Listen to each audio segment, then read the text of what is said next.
Pai, te dou graças por essa noite. Obrigado pelo teu Espírito que está neste lugar. Obrigado pelo teu Espírito que habita em nossos corações. Eu oro nessa noite, Espírito Santo, para que o Senhor esteja abrindo os olhos dos nossos corações para enxergar com clareza a tua verdade, para enxergar com clareza a tua palavra, tantas coisas maravilhosas que o Senhor tem para nos comunicar nessa noite. Eu oro por espírito de sabedoria e de revelação, para que todos nós possamos chegar ao pleno entendimento e conhecimento do Filho de Deus. Em nome de Jesus. Amém, amém. Quantos sabem qual é o tema desse mês? Alguém lembra? Sangue derramado, muito bem. E é muito interessante que ao longo da Bíblia muitos sangues foram derramados. Alguns por bons propósitos, outros por maus propósitos, de assassinato, de crimes, de violência, de guerras. E hoje nós vamos estudar e comparar dois sangues que foram derramados. Primeiro vamos compreender ou aprender sobre o sangue de Abel que foi derramado, e depois, em contraste, em comparação, o sangue de Jesus.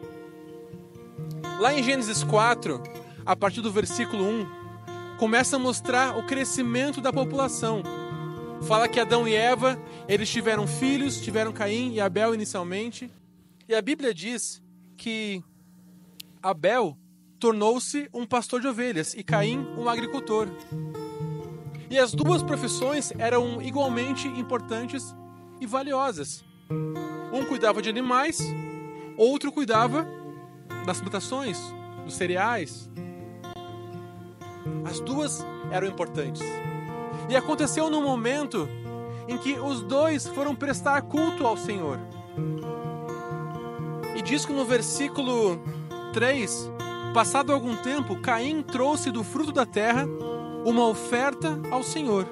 E Abel, por sua vez, trouxe as partes gordas das primeiras crias, as primícias do seu rebanho. E o Senhor aceitou com agrado a Abel e a sua oferta, mas não aceitou Caim e a sua oferta. Por isso, Caim se enfureceu e o seu rosto se transtornou. Algo que é importante nós entendermos sobre essa passagem, sobre esse texto, é que muitas vezes a gente quer tentar achar uma explicação de algo que não está no texto, não está escrito na Bíblia. E nós temos que entender que nesse momento, o que foi o mais importante? Um deles trouxe uma oferta de animais e outro dos cereais. E talvez alguns possam pensar, mas realmente, Caim foi rejeitado porque a sua oferta não foi igual à oferta de Abel. Como se somente houvesse uma forma de adorar o Senhor. Muitas pessoas caem nesse erro, achar que só existe um padrão, um jeito certo. Eu vejo o meu irmão, ele adora a Deus de uma forma tão linda, tão bonita. Como eu queria ser igual a ele.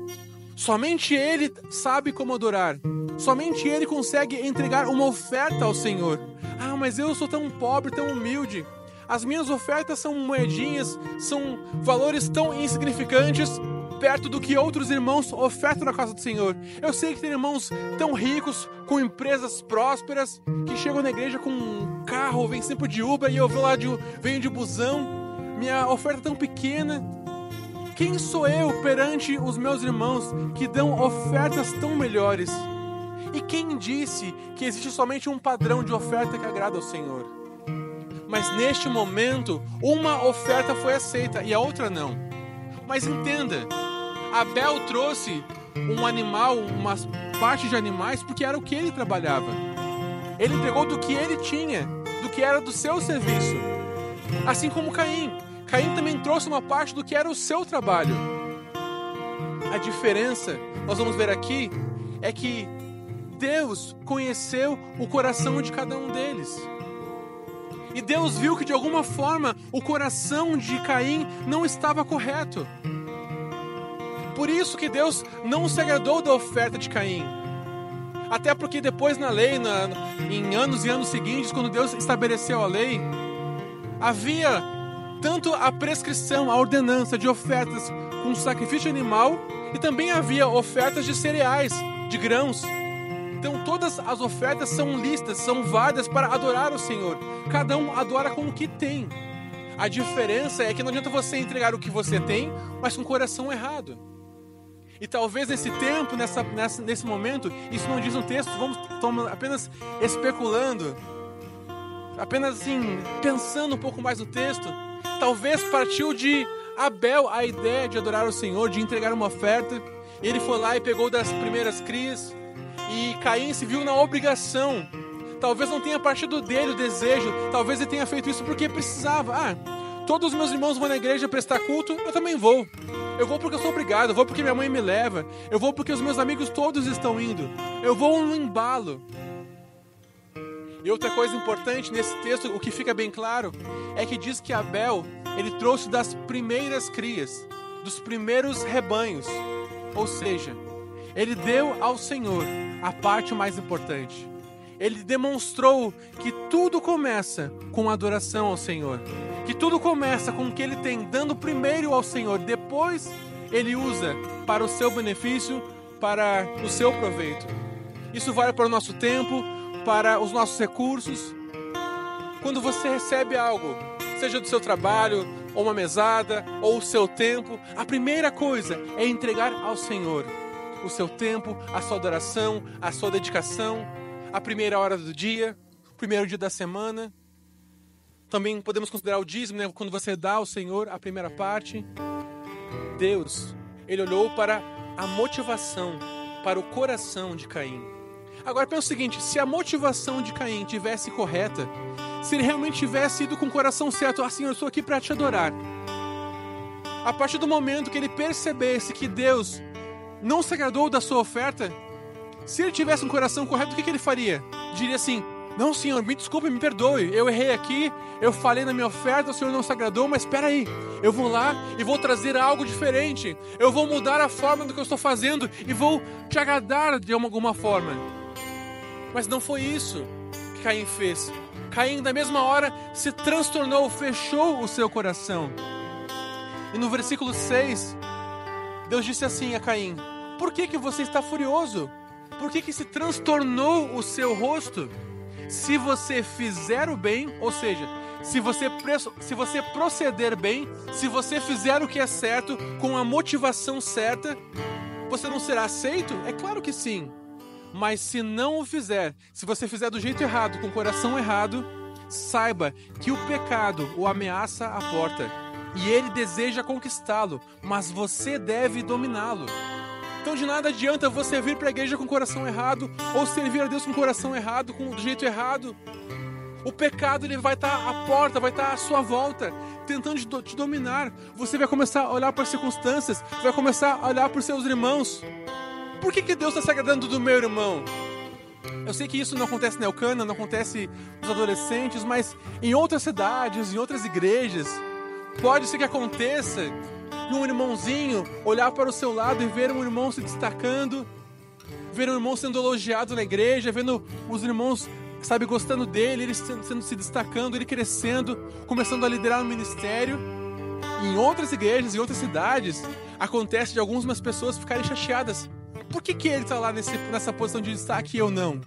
Por que essa pessoa canta tão bem? Por que ela dança tão bem e eu aqui, nas minhas imitações, parece que Deus não está me aceitando, Deus não está gostando de mim? Ainda bem que não acontece por aqui. E nesses momentos, então, Caim se encheu de raiva. Mas note que em nenhum momento, mesmo que Caim tenha errado e prestado um culto que não agradou a Deus, em nenhum momento Deus o rejeitou e mandou um raio para fulminar Caim, ou rejeitou, mandou Caim, sai daqui, você vai embora, eu não te quero mais, não. Deus apenas o corrigiu. Um pai corrige ao filho porque ama. E ele corrigiu Caim, você agiu errado, mas se você fizer o que é certo, eu vou aceitar. Deus queria restaurar a Caim, jamais rejeitá-lo, jamais excluí-lo. E nós também temos que ser pessoas assim. Se vermos algum irmão em pecado, alguém agindo errado, temos que ir para corrigir, para restaurar, não para tacar uma pedra, não para acabar com a vida da pessoa, mas tentar restaurar. Mas infelizmente, Caim fechou o seu coração. Ele se fechou, ele ficou com muita raiva e chamou o seu irmão e disse, Abel, vamos lá para o campo. E no meio lá do campo, quando estavam os dois sozinhos, sem testemunhas, Caim pegou uma pedra e matou o seu irmão. E depois disso, Deus chega até Caim e pergunta: Caim, onde está o seu irmão? E ele respondeu: e eu lá vou saber? Eu não sou o responsável por ele? E no versículo 10, disse o Senhor a Caim: o que foi que você fez? Escute, da terra, o sangue do seu irmão está clamando. Este sangue de Abel que foi derramado, que caiu na terra, este sangue está clamando. Este sangue tem uma voz. E que voz é essa? E que raio de sangue é esse que está clamando? Pense o seguinte: quando você ouve uma notícia ruim sobre um assassino que foi lá e matou uma família inteira, um estuprador que violentou uma menina, uma criança inocente, ou quando você ouve notícias de desvio de dinheiro, de corrupção de políticos, o que vem no seu coração? Qual é a primeira palavra que vem no seu coração e que você quer clamar? Você clama por justiça. Justiça, eu quero justiça, porque não é justo essa pessoa que cometeu esse crime tão terrível permanecer impune. E da terra, o sangue de Abel clamava por justiça. Eu quero justiça, eu exijo justiça. Este homem, este meu irmão que me assassinou, ele também merece morrer. Abel foi um inocente que foi morto pelo pecado do seu irmão. E dessa forma, Abel está tipificando, está sendo um exemplo de quem seria Cristo, Jesus, que seria morto, um inocente que seria morto pelo pecado de outros. Talvez você realmente olhe assim, para pessoas más, para pessoas que cometeram pecados tão terríveis e você diga assim: essa pessoa merece morrer. E realmente, ela merece. E sabe, quando Deus instituiu os mandamentos lá em Êxodo 20, os 10 mandamentos falam de coisas que todos nós temos que seguir. Lá em Êxodo 20, Deus fala como mandamentos, como leis: não terás outros deuses diante de mim, não farás para ti imagem de escultura, não tomarás em vão o nome do Senhor teu Deus, lembra-te do dia do sábado para santificá-lo, honra teu pai e tua mãe, a fim de que tenha vida longa na terra, não matarás, não adulterarás, não furtarás, não darás falso testemunho contra o teu próximo, não cobiçarás a casa do teu próximo, não cobiçarás a mulher do teu próximo, nem seus servos, suas servas, nem seu boi, jumento, nem coisa alguma que ele pertença. Uau! 10 mandamentos. São tão poucos, mas já é tão difícil de seguir. Mas quando você começa a ler o restante da lei, lá em Levíticos, Números, Deuteronômio, você percebe que a lei, na verdade, são muito mais mandamentos. A Torá consiste em 613 mandamentos. E talvez você possa dizer: eu não sou uma pessoa ruim. Eu já tive um contato com uma pessoa, inclusive bem próxima de mim, numa das conversas, uma pessoa que não é cristã. Ela disse pra mim assim: você acha que eu não mereço ir pro céu? Afinal, eu sou uma pessoa boa. Eu nunca roubei, nunca traí meu marido, sou uma boa mãe, trato bem as pessoas, sou uma pessoa honrada, lido bem com meus negócios. E você está me dizendo que só porque eu não creio em Jesus eu não mereço ir para o céu? Se eu sou uma pessoa tão boa, se eu cumpro os mandamentos, se eu sou uma referência boa para os demais.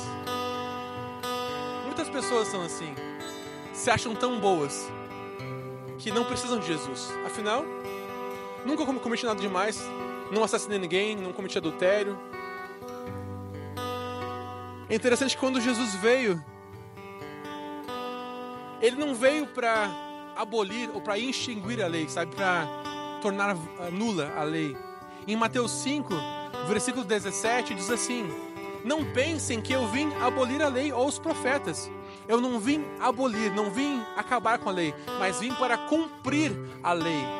E no versículo 21, Jesus continua dizendo para aquelas pessoas que se achavam tão santas, tão corretas, tão boas: vocês ouviram o que foi dito aos seus antepassados: não matarás, e quem matar está sujeito a julgamento. Ou seja, isso era da lei. Jesus estava citando a lei. Mas eu, porém, vos digo que qualquer um que se irar contra o seu irmão estará sujeito ao mesmo julgamento. Qualquer um que disser a seu irmão, racá ou tolo, será levado ao tribunal. Qualquer um que disser louco, corre o risco de ir para o fogo do inferno. Versículo 27. Vocês ouviram o que foi dito, não adulterarás. Mas eu, porém, vos digo, qualquer um que olhar para uma mulher com desejo de cobiçá-la, já cometeu adultério em meu coração. Deixa eu te perguntar, e seja sincero nessa resposta. Será que você, alguma vez, ficou com raiva do seu irmão? Alguma vez você chamou ele com alguma palavra errada? Chamou de louco, de inútil, de...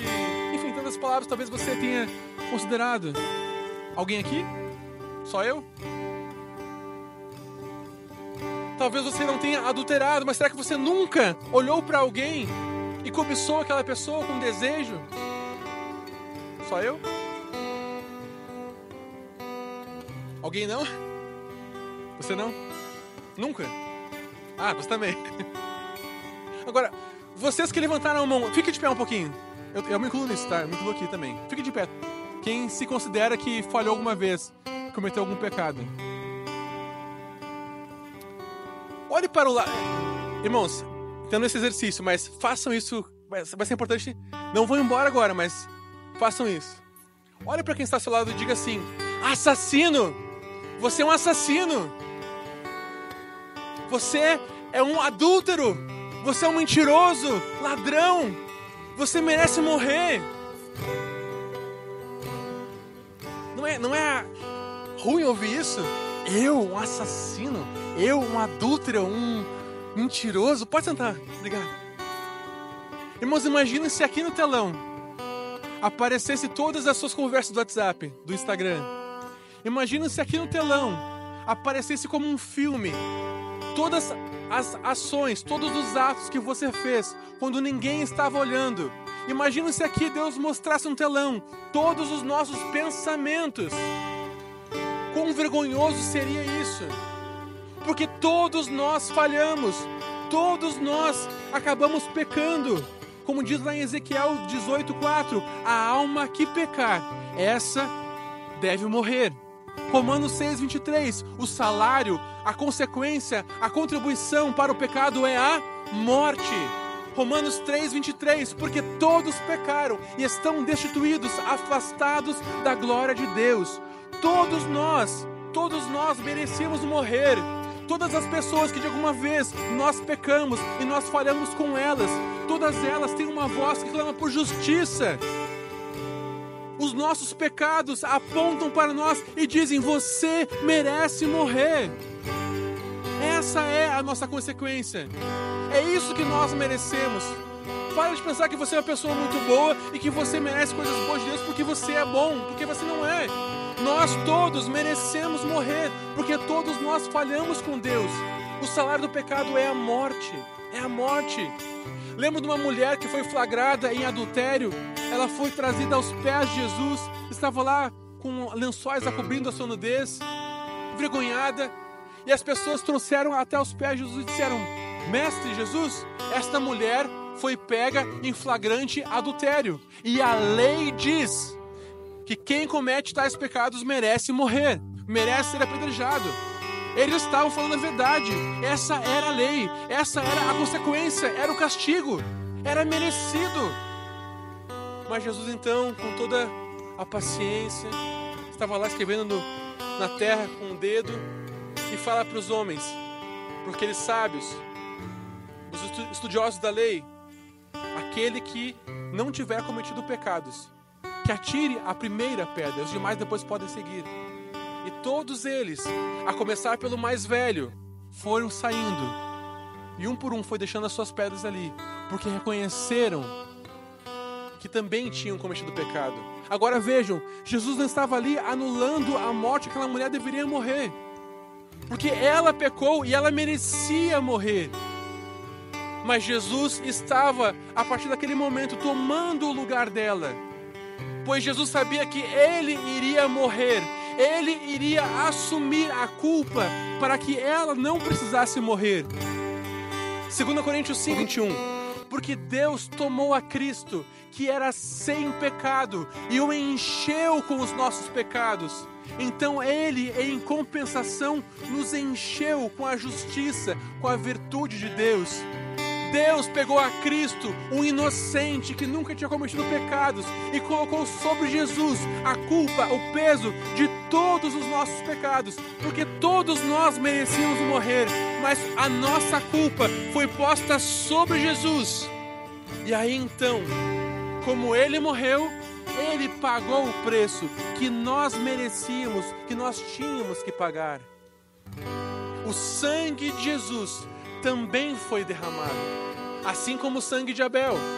Mas o sangue de Abel clamava por justiça. Eu quero justiça. Essa pessoa que pecou merece morrer. Mas diferente do sangue de Abel, que clamava por justiça, este sangue de Jesus que foi derramado, ele tem uma voz diferente que clama: justo. Você é justo. Você é justo. Essa é a diferença. É um sangue que clama: você foi justificado. Romanos 5:9 diz assim: agora fomos justificados por seu sangue. Nós merecíamos morrer, mas somos justificados pelo sangue de Cristo. Hebreus 9, versículos 11 e 12. Quando Cristo veio como sumo sacerdote dos benefícios agora presentes, Ele adentrou o maior e mais perfeito tabernáculo, não feito por homem, isto é, não pertencente a esta criação, não por meio de sangue de bodes e novilhos, mas pelo seu próprio sangue. Ele entrou no Santo dos Santos de uma vez por todas e obteve eterna redenção. Jesus Cristo foi morto na cruz e o seu sangue foi totalmente derramado naquela terra. Só que este sangue não ficou ali naquela terra, clamando por justiça. Este sangue, depois que Jesus desceu às profundezas, passou 3 dias na morte, estava lá morto. Ele desceu ao inferno, mas a morte não o prendeu. A morte não foi capaz de segurá-lo, a morte não foi capaz de vencê-lo, e ele ressuscitou. E quando ele ressuscitou, ele viu os seus discípulos, demonstrou que estava vivo por algum momento, mas o seu trabalho não estava ainda concluído. Ele pegou todo o seu sangue. Não me pergunte como que isso aconteceu, mas aconteceu. Ele pegou todo o seu sangue e ele subiu ao céu, levando o seu sangue para entrar no Santo dos Santos, no tabernáculo celestial, de uma vez por todas. Não como era na antiga aliança, quando os sacrifícios tinham que ser feitos dia após dia, semana após semana, mas num sacrifício perfeito, de uma vez por todas. Ele entregou o seu sangue lá no céu. Eu quero que você entenda essa cena, Jesus subindo ao céu. Até então, não havia nenhum homem de corpo e ossos lá no céu, era apenas Deus. Jesus, ele era a palavra na eternidade, mas Jesus Cristo se fez homem.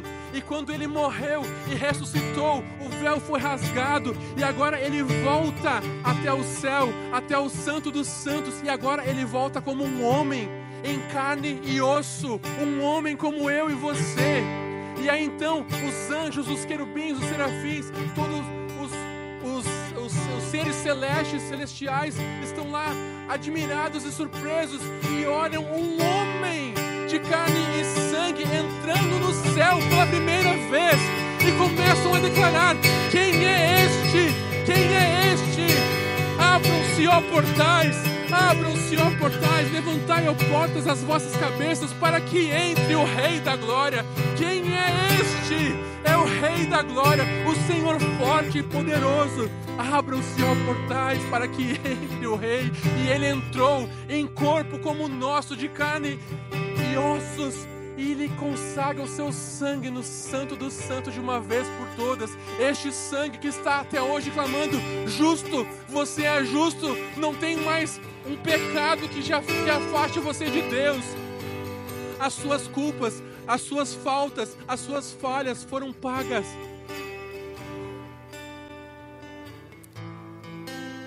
Mas como receber essa justificação? Isso não é automático.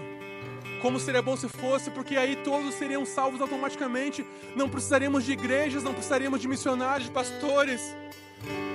Mas para receber essa justificação que vem pelo sangue de Jesus, como diz lá em Romanos 3, 21 em diante, mas agora se manifestou uma justiça que provém de Deus, independente da lei, da qual testemunham a lei e os profetas. Justiça de Deus, mediante, através da fé em Cristo Jesus, para todos os que creem. Não há distinção, não importa de onde você veio, pois todos pecaram, todos estavam separados, sendo justificados gratuitamente por sua graça, por meio da redenção que há em Cristo Jesus. Deus ofereceu a Jesus como sacrifício para propiciação, para pagamento dos pecados, mediante a fé, pelo seu sangue, demonstrando a sua justiça. Em sua tolerância havia deixado impunes os pecados anteriormente cometidos, mas no presente demonstrou a sua justiça, a fim de ser santo e justificador daqueles que têm fé em Jesus. Você tem fé em Cristo? Amém? Você tem fé? É pela fé que nós somos salvos, é pela fé que nós somos justificados. João 3,16, porque Deus amou tanto o mundo, que deu seu Filho único, para que todo aquele que nele crê não pereça, mas tenha a vida eterna. Aleluia, nós temos esta vida, nós somos justificados, nós fomos salvos, selados. Não é por confessar os pecados, é pela fé. Não é por obras, é pela fé. É pela fé.